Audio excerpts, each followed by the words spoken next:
ताश यह बहुत ही लोकप्रिय खेल है जो पूरी दुनिया में फैला हुआ है। क्या आप जानते हैं कि इसकी शुरुआत कहाँ से हुई? तो आज हम बताएंगे ताश के खेल के बारे में। आइए जानते हैं ताश के इस रोचक इतिहास के बारे में।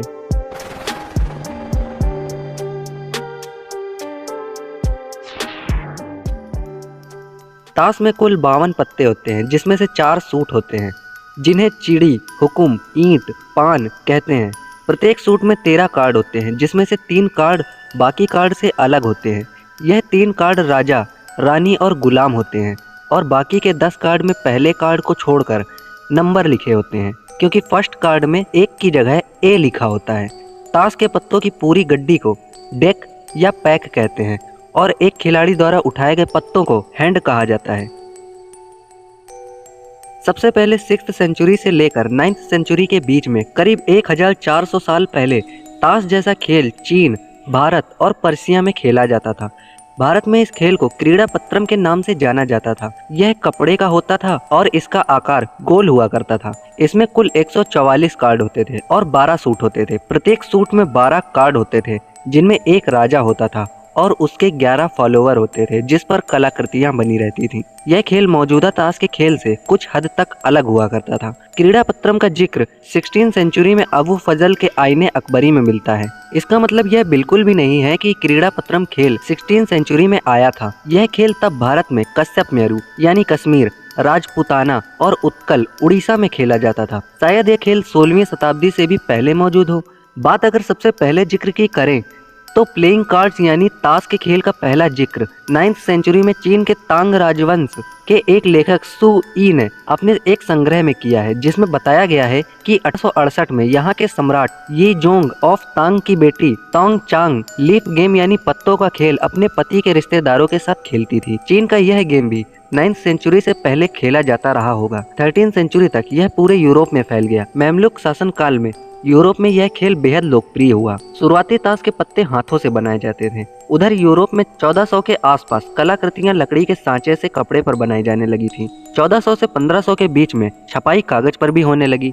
हालांकि चाइना में छपाई का काम इससे पहले चलन में था। इस खेल के कई देशों में जाने से इसकी कई वैरायटी निकल कर आई और लोग इसे अलग अलग तरीके से खेलने लगे और इसके रूल और पत्तों की संख्या में भी बदलाव हुआ। 14th सेंचुरी या इससे पहले भी यह खेल पर्सिया में खेला जाता था, जिसे गंजीफा कहा जाता था, जिसका जिक्र पर्सियन पोएट अहली सिराजी ने रुबैयत ए गंजीफा में किया है। मेमलुक शासन के दौरान इजिप्ट में ताश का खेल खेला जाता था।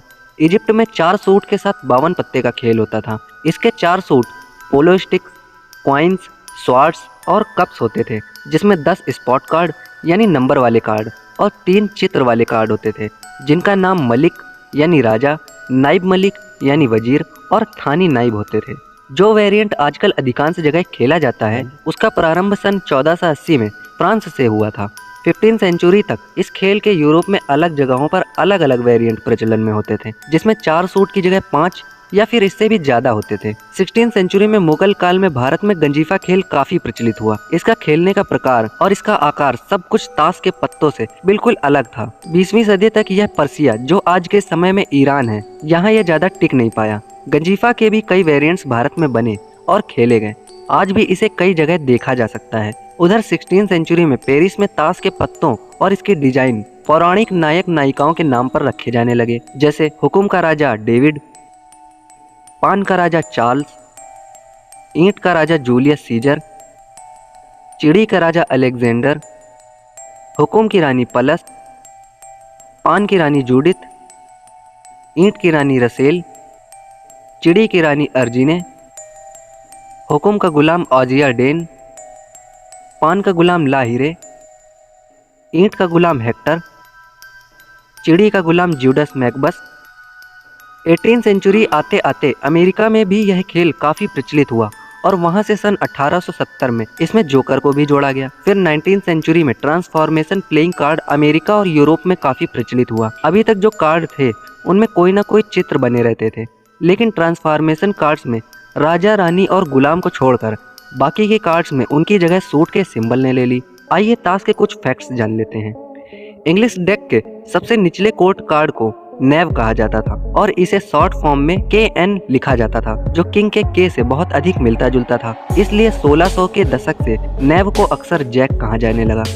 वैसे ताश के खेल में किंग का पत्ता ही सबसे बड़ा माना जाता था, लेकिन 14वीं सेंचुरी के अंत में इन कार्ड्स में कहीं कहीं इक्का को महत्व दिया जाने लगा। 18वीं सेंचुरी के अंत तक फ्रेंच रिवॉल्यूशन के फलस्वरूप निचले तबके के लोगों को राजा से ज्यादा शक्तिशाली दिखाने के लिए एस हाई का खेल खेला जाता था।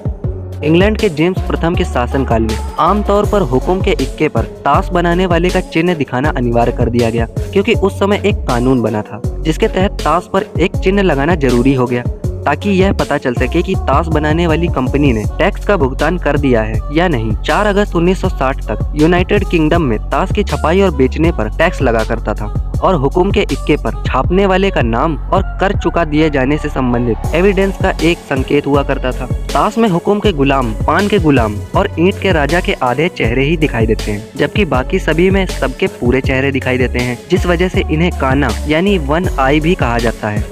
हुकुम के गुलाम और पान के गुलाम को कुछ खेलों में चोर भी कहा जाता है। पान के राजा की मूछें नहीं है और वह अपने हाथ में तलवार पकड़े हुए है। अलग ढंग से तलवार पकड़ने के कारण इसे सुसाइड किंग और फॉल्स किंग के नाम से जाना जाता है। ईंट के राजा के हाथ में कुल्हाड़ी होती है, जिस कारण इसका नाम द मैन विद एक्स पड़ गया। इसे कुछ खेलों में सबसे बड़ा राजा माना जाता है। ईंट का गुलाम की तस्वीर मुस्कुराती हुई है, इसलिए इसे लाफिंग बॉय के नाम से जाना जाता है। हुकुम की रानी के पास एक छड़ी होती है, जिस कारण इसे बेड पोस्ट क्वीन और ब्लैक लेडी भी कहा जाता है। कई खेलों में हुकुम का इक्का सबसे बड़ा कार्ड होता है, जिसे कार्ड ऑफ डेथ कहा जाता है। तो यह था ताश का इतिहास। आशा है आपको वीडियो पसंद आई होगी। मिलते हैं अगली वीडियो में, तब तक के लिए नमस्कार।